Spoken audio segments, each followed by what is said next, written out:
Either I'm a mind reader or I just have some really great timing. Let's get into it. That's surely it.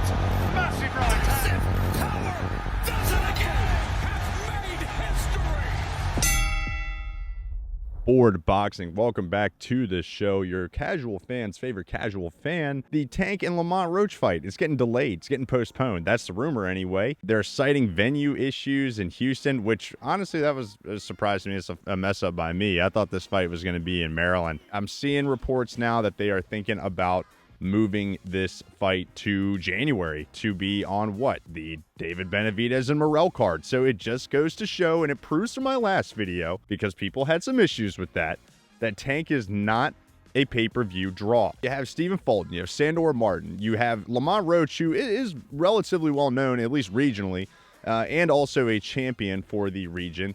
And then you have Tank on the card, and being that PBC is on Amazon now, I imagine that there's someone from Amazon in the ears of PBC going, we are not going to pay Tank a certain amount of money to only bring this many pay-per-views, to fight lesser competition, to fight someone who people have not heard of. This isn't a Tank versus Loma speculation. This is Tank versus a worthy opponent in my eyes, but still a lesser known guy.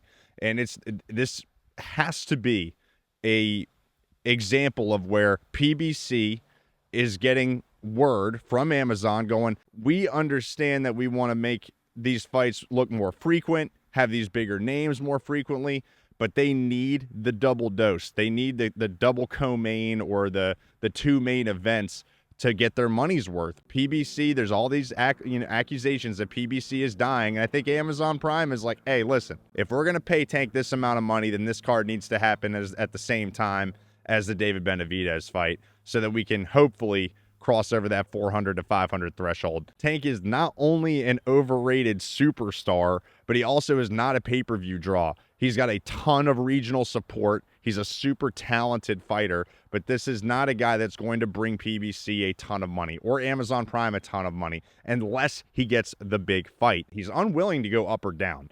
He has rehydration clauses. He doesn't want people to rehydrate over a certain weight, which really I agree with. I think rehydration clauses are fine.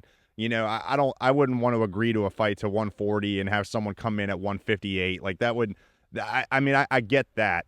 But when we have all of these people that I think could step up and take the fight, and Tank is just not a hungry fighter. Like I said in the last video, he's just not a hungry fighter. He doesn't want to take big fights. He has no desire to take big fights. He wants to fight, people from his hometown. He's taking an Amanda Serrano route, man. He is. He wants to fight people from his hometown, big up some people from where he's from. And there's nothing wrong with that, but you're not going to get paid top dollar to do it. It gives more reason to buy it. You got your David Benavidez fans are going to watch for that, and then if you stick around, you watch a Tank fight, or the other way around.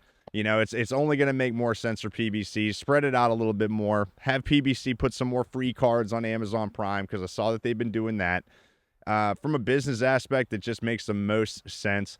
If you have big names, quote unquote, that are still part of this PBC roster, like Benavidez, like Tank, then make them fight on the same cards, get the money while you can, and then start building up the roster with stars beyond that. Free cards, make them more well-known. Amazon Prime is this huge platform. Don't put it to waste by trying to make everything pay-per-view. But yeah, that's all I got. Thank you for watching. Like and subscribe, all that fun stuff. And until next time, I'm done.